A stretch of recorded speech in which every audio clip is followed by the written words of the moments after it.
Okay. Okay. Ready? Yeah. What are you watching? What's that? The Instagram. A big swinging dick. Yes, that's what I'm watching on Instagram. A big swinging dick. You better leave this in though. This Okay. is like the lead up to, you know. How scary can these stories get? It's like our listeners walked in on a private moment. It was like, we're just here at the house waiting for our listeners to get here. And then they get here in the middle of our conversation, listening to what we actually talk about in private between us. Yeah, like your obsession with watching big swinging dicks. Yeah, and then it's like, oh, hi, I didn't see you. Oh, hi, Just Mark. get here. Oh, hi, Mark. All right, hi, creeps. I guess it's Sunday now, Yeah. and this is your third installment of Weekly Creep this Word. weekend. Happy Dia de los Muertos for those who celebrate. Happy All Saints Day for the zero amount of listeners that listen to us and go to church on All Saints Day. Happy everything. Word. Happy creeps. All right, so Creeps giving. creeps giving. Creepsmas. So yeah, I know Halloween is technically over now. No. Never. I know, but the day. Okay, yeah. The commercialized one, yes. Yeah. But Halloween will always be in your soul. Halloween will live on in your hearts. Yeah. But one thing I will definitely say, I'm a huge Christmas fan. Yeah, he is. Like, big time. It's like just been bet into me It's really over the sweet. years. I love Christmas. His family loves Christmas. Yeah, it's a big deal in our house. Yeah. But also, I don't see the shame in spooky Christmas.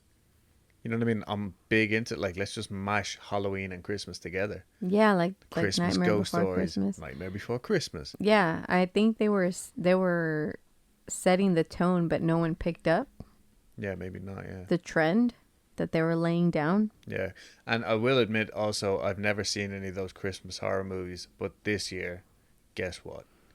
We're watching all those horrible Christmas horror movies. Fuck yeah. Oh, like Gingerbread Man? Yeah. With, what's his name? Gary Busey? Yeah. Is he? Yeah, he looks Yeah. batshit.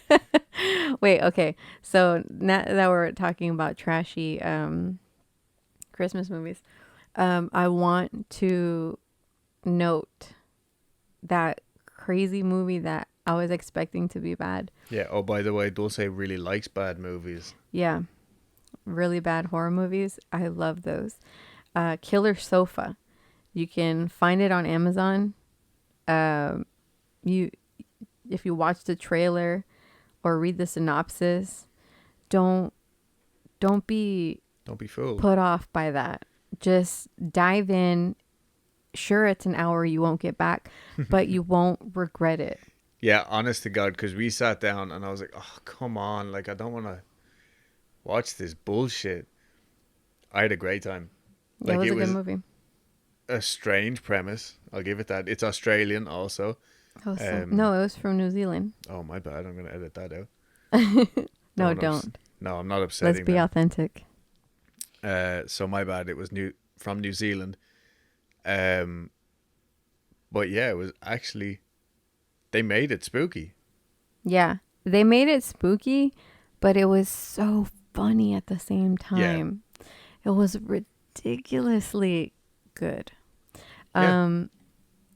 Yeah. So, but I mean, I'm not saying discredit me, but just know that I do plan to watch films like Five-Headed Shark and Yeah, see, that I'm just not into. We did watch Octopus that. versus Shark. What was that? And they're scary movies. It's not National Geographic. It's just Octopus versus Shark. Crawl? They're those like sci-fi movies. I'm not talking about Crawl. It was terrible. It was Santa good. Jaws. Remember? Yeah, Santa we Jaws. Watched, yeah, we did watch Santa Jaws recently. Oh my gosh. And of course I had to get like a bootleg copy of it. And so the fucking audio was off. Yeah. It was terrible. But we still enjoyed it. Yeah, we did. But okay, so like, but Killer Sofa still reigns supreme. Yeah, no, absolutely. It was like surprisingly good. And Cannot recommend it enough. Sometimes my movie taste gets me into trouble, and when I say that, I mean like puts me to sleep on the sofa. Like the one that I do not recommend, and I put my sister and my brother-in-law through was Ants on a Plane. That one was bad, but not in a good way. So don't watch that one. Just watch Killer Sofa. And if you want, well, I mean, I don't care what you want because I'm going to talk about another bad movie. If like, like a bad but good movie. Mm-hmm. If I see one again, I will tell you all about it. But yes, Killer Sofa, strongly recommend. Yeah, anyway, before we went off on that tangent, I was just saying, like, don't be sad that Halloween is over. Be happy that it's coming again. And in the meantime, let's make the most of spooky Christmas. Yeah. Okay? Yeah, we really did go off on a tangent. Christmas. All right. Yeah, so listen to stories episode. All right, who wants to go first, you or me? You go. Okay. So this is by Lorenzo, coming from United Kingdom. Scare the shit down my pants leg. You're gonna have to shower again, dude. It's worth it. I'll do it. Okay. All right. Whatever. All right. So I volunteered at a nursery for a period of 6 months before it closed. It was small and we only had 7 children. It was nice for my first week, but then it got creepy. The layout was the main hall, a small walkway to the kitchen, and a closed off bit that led to the storage room. It was used as a social club too, and the chairs used were stacked in an old bathroom. The door we used to take the children out was weird. There was a curtain that hid this massive sink, and that's what I assume it was. Maybe it was a bath, not sure. Anyway, on to the experiences. In the kitchen, I always thought someone was watching me from the doorway. I was watching up and I walked into the open cupboard door. I'm sure it was shut. Other cupboards and drawers would open and shut. In the end, I was looking around, making sure to know what was shut so I would know if something opened on its own. That's smart. I walked out of the kitchen one day and the other staff were talking about ghosts. I was interested in what they were on about, so I asked. They told me that the owners of the hall said they heard footsteps in the hall when we had all gone home. We were all a little freaked by that because they checked and the hall was empty. It all died down. Everyone forgot. It could have been anything causing sounds. They started leaving me in the nursery alone because we had to be in different places. I would finish the washing up and sit in the hall, waiting to be picked up. Sounds would surround me, thumps, footsteps, clunks. I told myself people were in the bar next door to keep myself from freaking out. In the end, I took the broom as a way of defense in case something attacked me and watched YouTube to stop being scared. I do that too. Yeah, you have to do it. Family Guy is my go-to, or The Office. I do that at night when I don't have my nightlight on. I'll like listen or watch YouTube. I would go to the toilet and the bean bags would have moved. Wow. The staff changed and I was no longer left alone in the nursery. Around that time, we started to look after a baby. He would sleep in the storage room. What? We had a monitor in with him and we would hear stranger noises on it. The manager insisted he always made those noises when sleeping. His dummy would always go missing. I guess his his little doll. Yeah. No, yeah. A dummy. What's that? Like your sucker, your pacifier. Oh. Sorry. It would be under the cot's mattress. Somewhere really weird. That is weird. Another time, the door to the storage room opened by itself and shut again. The oldest child and me looked at each other. Then she went to tell the manager. The manager insisted it was a wind. That's a baby Karen. Yeah. I would have looked into the place, but I have looked into the place, but couldn't find anything. That's a weird one. That's a weird setup. And like how the little kid told the manager. That's funny. Yeah, that's cute. Yeah, it is. It's like, I have a complaint. Yeah. Yeah, but I don't know, because like my play school, preschool, whatever you want to call it, the place where I attended as a 3-year-old or a 2-year-old or The something. crush. Yeah, basically. That was in a place called the Castle. And it was, like, it looks like a big old castle.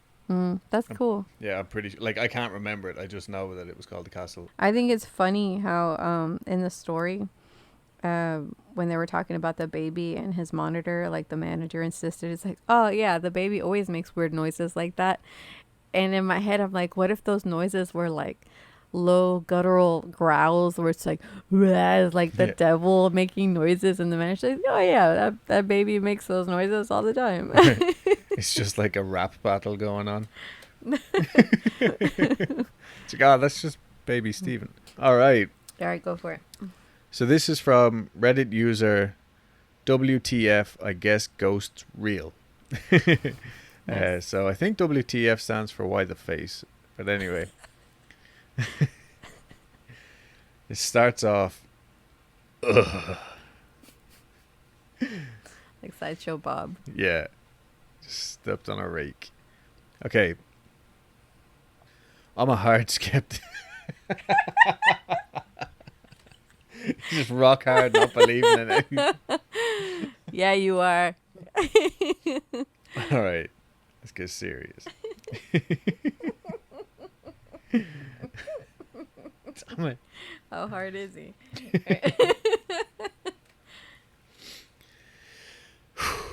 Okay. I'm a hard skeptic, but I always trust other people's experiences. So basically, when my coworkers tell me there's a ghost at our workplace, I smile and nod and affirm their experiences, but don't strictly believe there isn't a rational explanation for their various stories. I'd be in the same boat.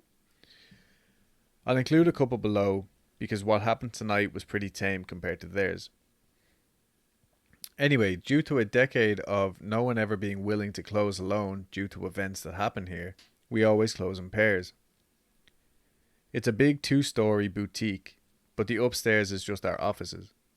Go figure that I, as the IT guy, have the web office, aka the place where most of the worst shit happens. So anyway, most of the things people have experienced have pretty easy explanations with a few pocket cases. Like, if boxes move between a closing shift and a mid-shift, it was probably the opener, right? Maybe they forgot.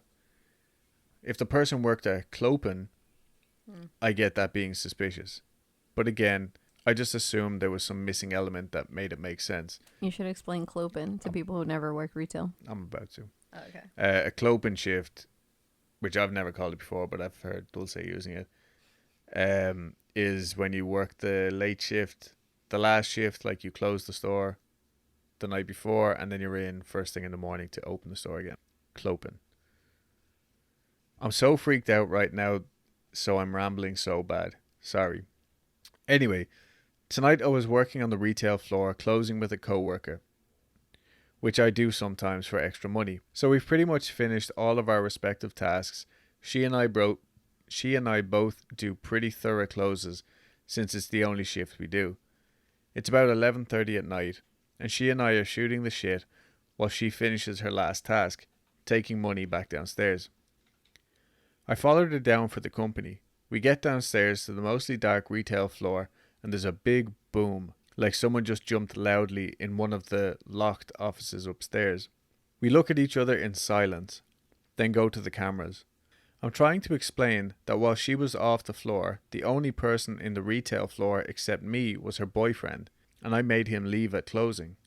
I'm 100% sure no one else was inside, as I had to check all the rooms as part of my closing duties. We build tasks into each other for redundancy, so I have to check the bathroom to clean it, and I have to check the fitting rooms to take out the trash, etc. So I know there's no one in there. She's silent still and staring at the cameras. Nothing is moving, nothing has fallen off the shelves. No one is upstairs. All the office doors are still closed. She says, I just want to see if I can see it. I got goosebumps. The ghost? I ask. Before she can answer, it happened again. She said she wishes her boyfriend was there to check it out. Well, I'm a big, strong, brave, skeptical man who knows there's no one there, so I go to check. She turns the lights back on for me and I walk the whole floor and check the rooms while she watches. Nothing is even weird except for some products are in the wrong places that we missed, so I fixed them. Finally, we decide to go upstairs to turn off the last computer that we closed with and submit her paperwork. When we get upstairs, my office door is open. At this point, I'm feeling very uncomfortable. When one of the floorboards in the hall to my right squeaks loudly, definitely not a boom, just like someone was walking too heavily on them. Now I'm convinced someone is still in the store, and that I've missed them. I storm down the hall and turn on all the lights and start opening offices. No one, nothing. So I close the doors behind me as I go through all the offices and get to the stock room right behind where the squeak was. Obviously, it's a stock room, so I don't have the key, but it's the only place that has floorboards from the hall running into it. So I ask her to unlock it, and I notice she's very frightened. She says, I don't want to. I say, if you unlock it, I'll check it. You can wait here. She agrees. I step inside and turn on the light to find absolutely nothing out of place at all. I step inside, and lo and behold, there is the squeaky board, just inside the door. So by now, I'm already giving more credence to the stories of the boxes in that room moving. And I for sure am not fucking with the stories about my goddamn office. So I close and lock it without stepping inside. Now, for why the heck I would never set foot in my own office after close if you fucking bribed me after that night. The stories about that office are way, way scarier. The rest of the building has stories like, ooh, boxes move, ooh, sometimes stuff falls off the hangers at night, etc. But that office has straight up demonic stories, looming shadows that move on their own, booming, unearthly growls that fill the entire upstairs but come from there. The two I heard first. One night, one of my co-workers apparently was finishing up his clothes, which includes taking the trash out of my office. In the next room, his girlfriend was completing the cash close on that last computer that I mentioned, which is in the upstairs lobby area. While he was in there, alone, he heard the booming, unearthly growl and apparently left the room immediately, dropping the trash bag and leaving the lights on. She was staring at him wide-eyed. Apparently she heard it very clearly too. I heard the story from each of them at different times. So one night I was closing with another girl and she said it was spooky in there that night. Amused, I asked if she'd heard the stories and told a brief summary of them. She went so pale, stopped what she was doing and stared at me in horror. Have I told you that story? Apparently neither of them had mentioned to her what they'd experienced, and she had experienced the same thing while closing with her girlfriend one night. Her girlfriend uses my office to process some things, and at some point in the day she had gone to pester her girlfriend and left her jacket in there. And she was sleepy by the time she finished closing, so she whined at her girlfriend to go get her jacket for her. Her girlfriend saw a weird shadow that moved across the hall, so she flicked on the lights and then the growl happened. My co-worker heard it from the bottom of the stairs where she was waiting. Needless to say, she got the jacket in the morning. So yeah, I had just excused those as maybe there was an animal in the ceiling, but we don't have gaps in the ceiling. It's just ceiling, insulation, roof. I know because I work closely with our electrician, in brackets, who has some stories of his own about the place, but none that I remember well enough to recount. And he has to run all the wiring through the 2-inch gap between the walls. This building is almost as old as... Fucking hell, what an odd thing to say. This building is almost as old as white settlement in the region, and was originally built as a small factory. Later served a brief stint as an under-the-table brothel. They installed the walls upstairs also. I know what a trope that is, I take it with a grain of salt. Then a bar, and then came to be owned by the guy who owns it now, where he runs this boutique. He tore down some of the walls upstairs and built an upstairs bathroom. I have no idea how a bar could operate in this building with so little space between walls and floors for piping, but so goes the stories. I just want this to make sense. I've never heard someone in a place where I know no one is, and I know to y'all this is probably so old hat as to be unexciting, but I literally did not believe in ghosts until tonight. I'm actually pretty eager to go back to not believing them, if I'm honest. All right, so this one is by user Solid Wolf from the United States, specifically Maine. So my friend Margaret, she's in her late 80s, is experiencing some problems. She loves dolls. That is a big problem. She just bought a ton of dolls at an auction. They were from around the early 1800s. People really just gravitate towards 1800s, huh? Yeah. But then again, a lot of shit went down in the 1800s, I suppose.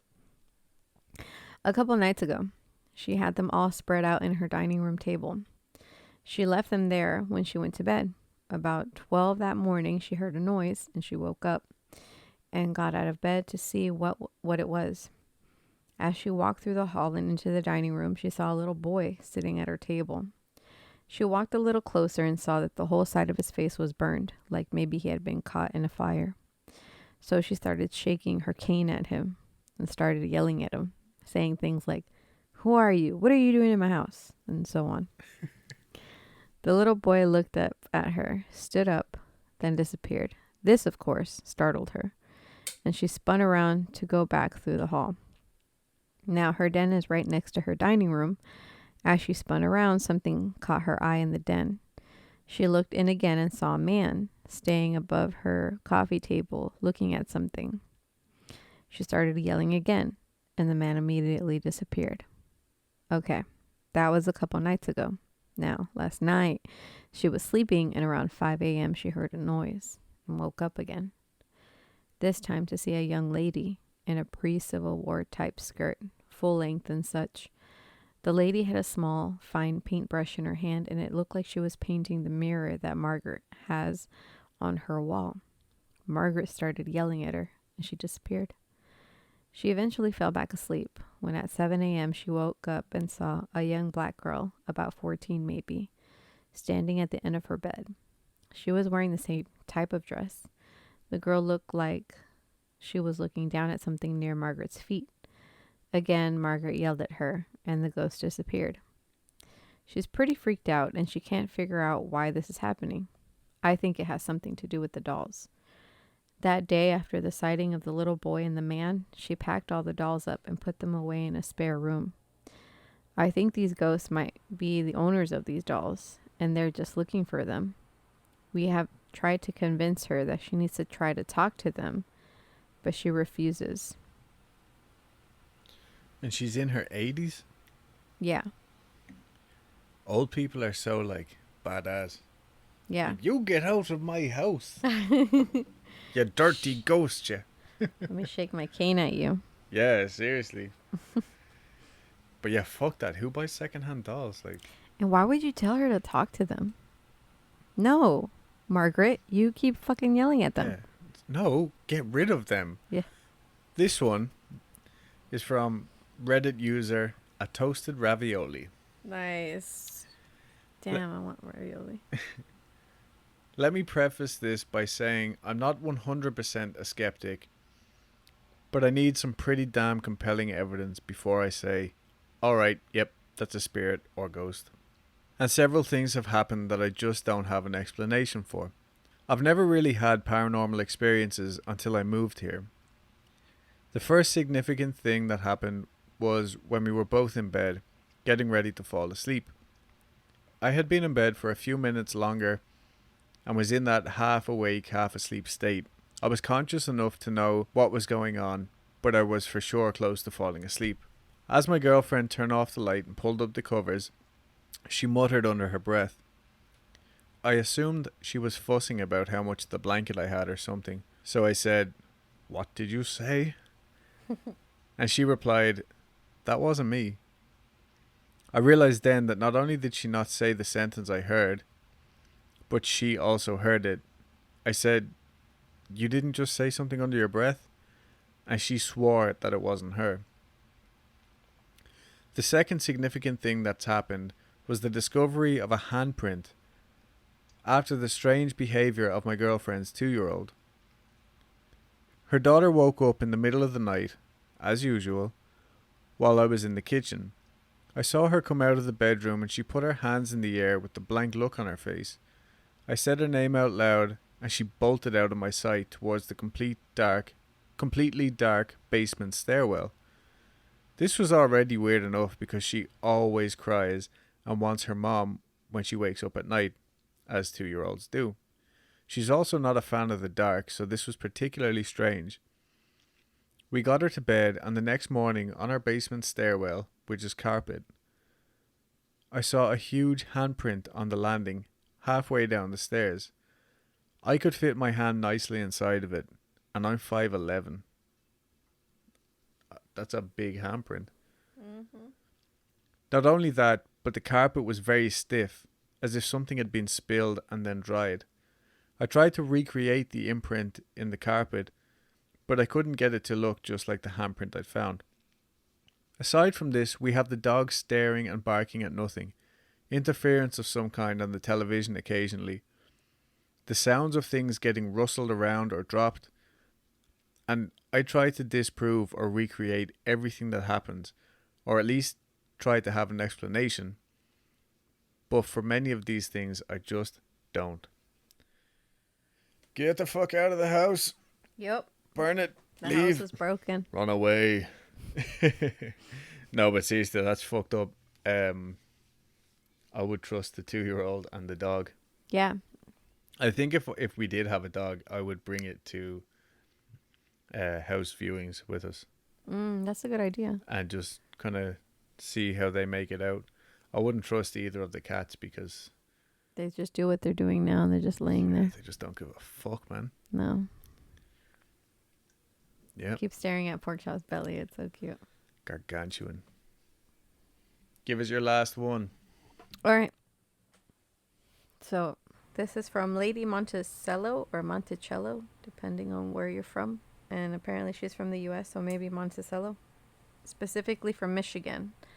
Many years ago, I was separated from my husband and living alone in our remote Michigan country home.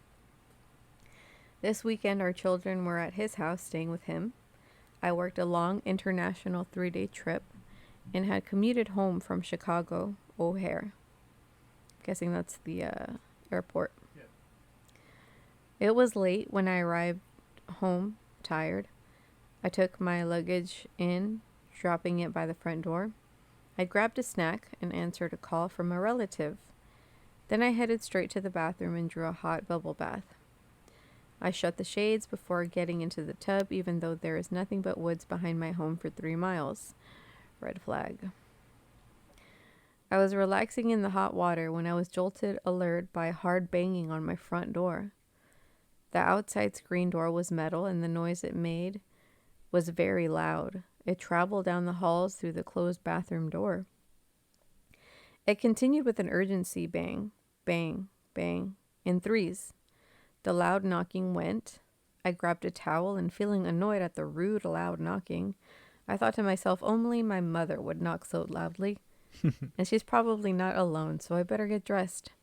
I quickly put my uniform back on, went to the front door, and as I turned the corner, the knocking stopped suddenly. As I reached for the door handle to throw open the door, the hair on my neck went up. I felt a cold chill go over me and a sudden feeling of doom. I pulled my hand away from the door handle and up to the door shade to peer out into the night. I expected to see my mother, but my porch was empty.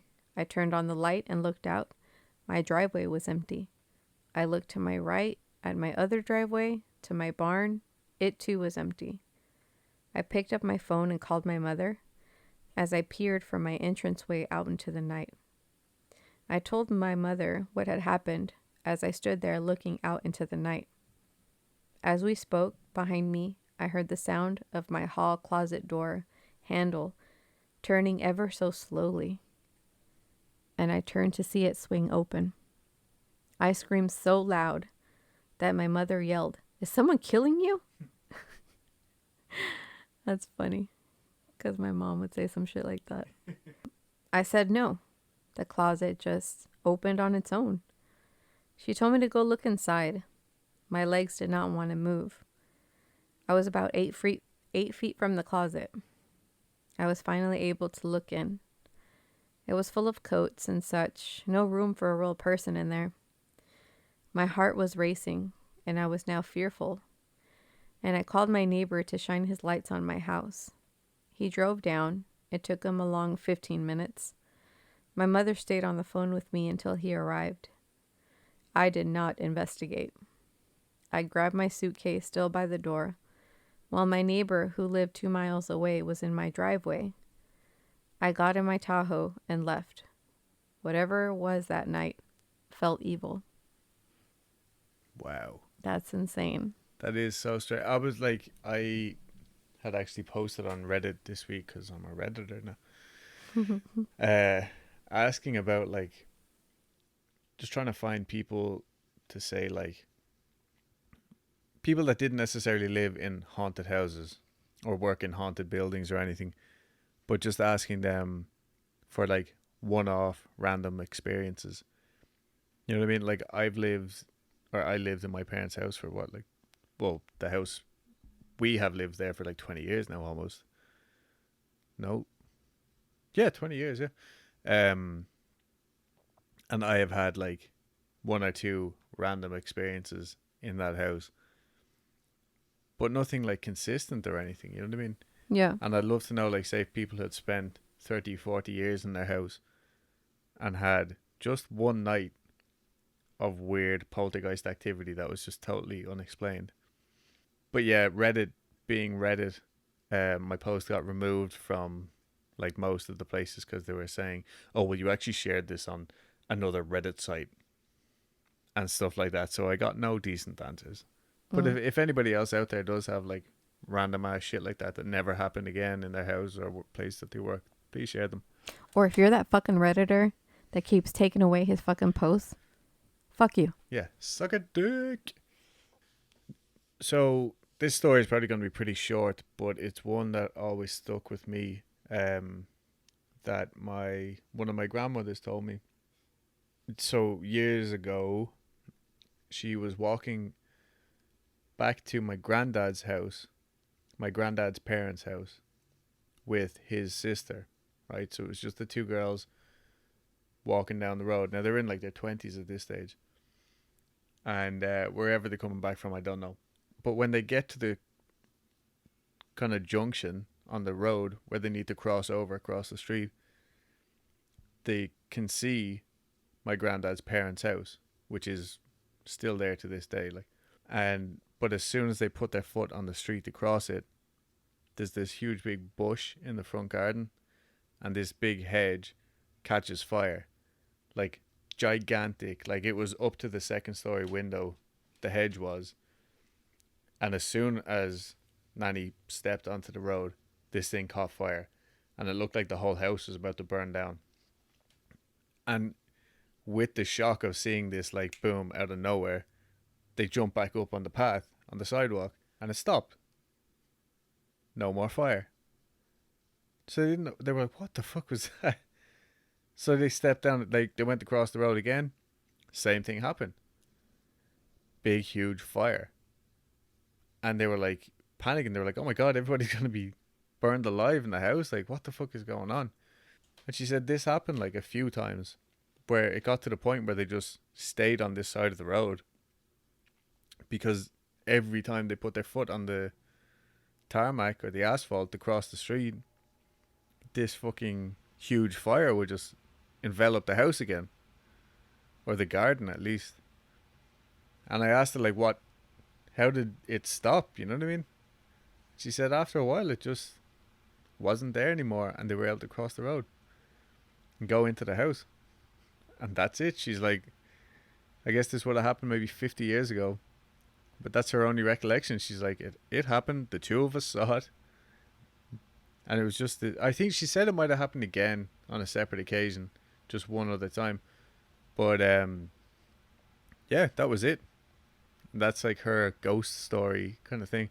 Definitely unexplained, but I do think it's interesting to note that one of my granddad's brothers did die in a house fire in England, but like it wasn't that night or anything.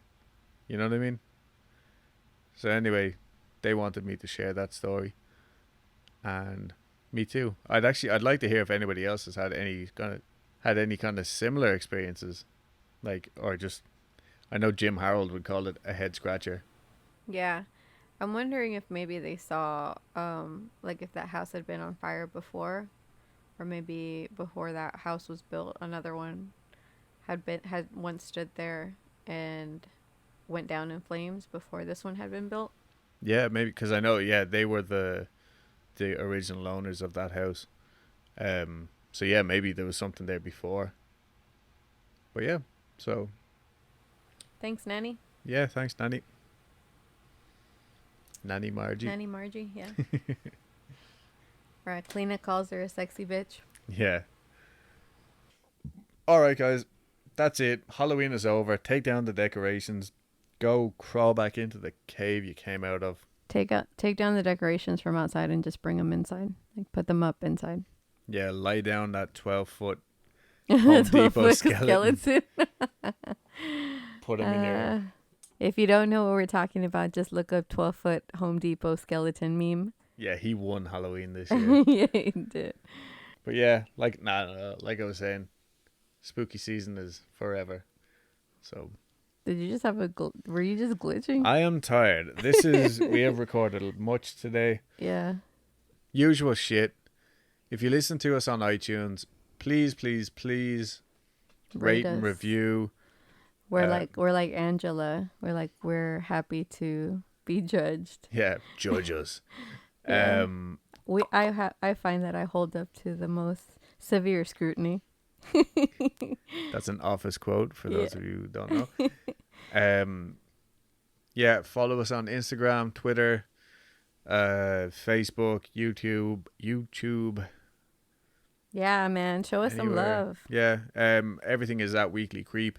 If you do want to share your stories and you feel like it's a little bit too long or anything, feel free to send us an email, weeklycreep@gmail.com, and we'll be back on Friday for some regularly programmed creeps. Yeah, I think it's snack time. My ass is starting to hurt.